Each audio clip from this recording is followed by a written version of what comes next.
Welcome to Lagniappe, a program about events, issues, and people. I'm Corey Crow. I'm joined today by Dr. Brian Roberts. He's the Executive Director and Chief Scientist of Ecosystem Ecology and the Biochemistry Lab and the REU Program Director at LUMCON. Brian, thanks for being with us today.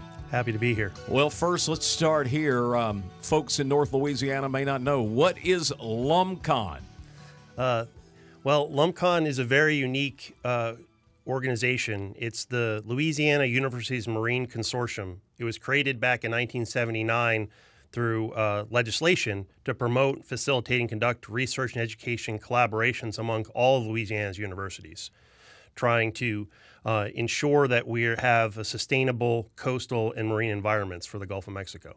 You guys really almost have a little small college campus down along the coast in the swamp, in the estuary there, where you conduct research on all sorts of things. That's right. The Marine Center is based in Cocodrie. For those of you who don't know, Cocodrie is about 75 miles southwest of New Orleans. We actually do have land there still. And what makes it really unique is that it's great gateway to the Gulf of Mexico. So we actually have wetlands that are part of the state property that we oversee, and we also have the port for all of the state's research vessels. The program is a collaboration. Tell me what all schools are involved in the research and the things that are going on there. So LUMCON is a program of the Board of Regents. But we're a consortium of all 32 public post-secondary institutions in the state, as well as the 10 members that are independent college and universities. So we have 42 institutions of higher ed, so that includes all the schools in the University of Louisiana system, in the LSU system, in the Southern University system, as well as the Louisiana Community and Technical College system, and then, as I mentioned, the 10 members of independent college and universities. So all 42 are part of our consortium. Let me ask a little bit about the research that's going on. What are some of the things you're studying along the coast of Louisiana? Well, LUMCON's research and science programs that are based at LUMCON. So we have currently we have 8 faculty trying to get to 10 with some new hires that we're trying to make that study a variety of different coastal issues. So there's been a long-standing history of studying the hypoxic or dead zone that people refer to off the coast of Louisiana. We have a lot of work on the coastal wetlands, particularly as they pertain to land loss and restoration activities and how they respond.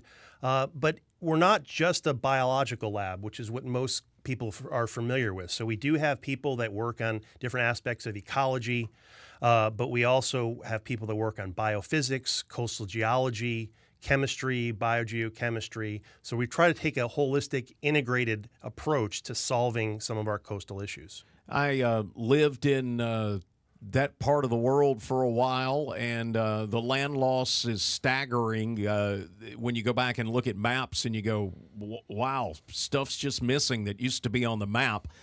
How bad is Louisiana's land loss problem? So Louisiana is home to almost 40% of the wetlands in the continental U.S., but is losing the wetlands at the fastest rate of any of the places in the country. And actually parts of Louisiana, like Terrebonne Bay, where LUMCON is located, has arguably the fastest rate of land loss in the world. Do you think, I was talking with you off the air, we talked about this, but do you think is it global warming? Is it the oil and gas industry? Is it because we had the big flooding of the Mississippi River and we've levied that thing off? What is the cause of the land loss? Well, the causes are multiple. So there's a lot of different things that contribute. Most of the things that you mentioned are all part of what's going on. The biggest reason why we're having land loss is that the rate at which we accrete or gain land vertically is not keeping up with the rate at which the sea is rising. And so that can happen from a variety of different reasons. In different areas, the cause may be different. But all of those things contribute to different extents to that. And it's a problem that is occurring everywhere as the sea level continues to rise around the planet. We just happen to experience it at a faster rate than most places.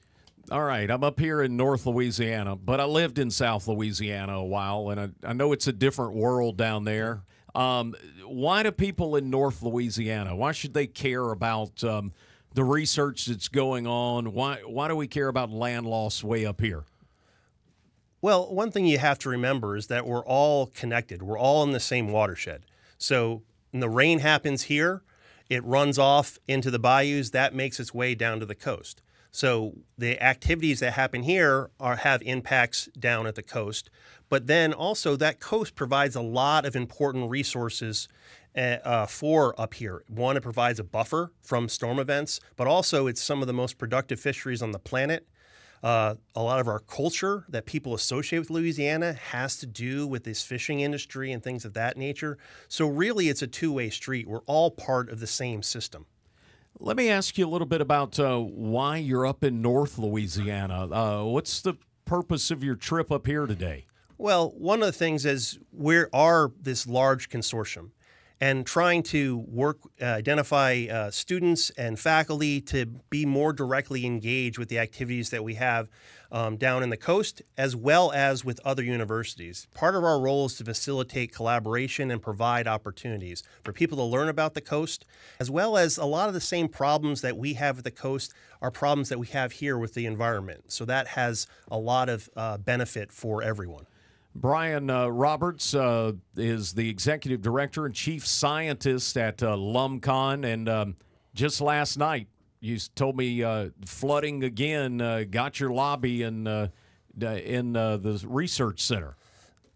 Yeah, that's right. I mean, we are on the coast. We're a living laboratory. It allows us to sort of adjust to and come up with solutions for how we continue to live on the coast. But sea level is happening, rise is happening, and it's something that we deal with. Do you think we get this problem licked in the future? I think we can try to mitigate some of this issue, but it is going to be a growing challenge as the sea level continues to rise. Dr. Brian Roberts, for folks to find out more about the Louisiana Marine Consortium, LUMCON, how do they learn more about your work? Well, the easiest place to find out more information is just to go to our website, which is lumcon.edu, lumcon.edu. To find out more about this and other events and issues, be sure and visit our website at KEDM.org.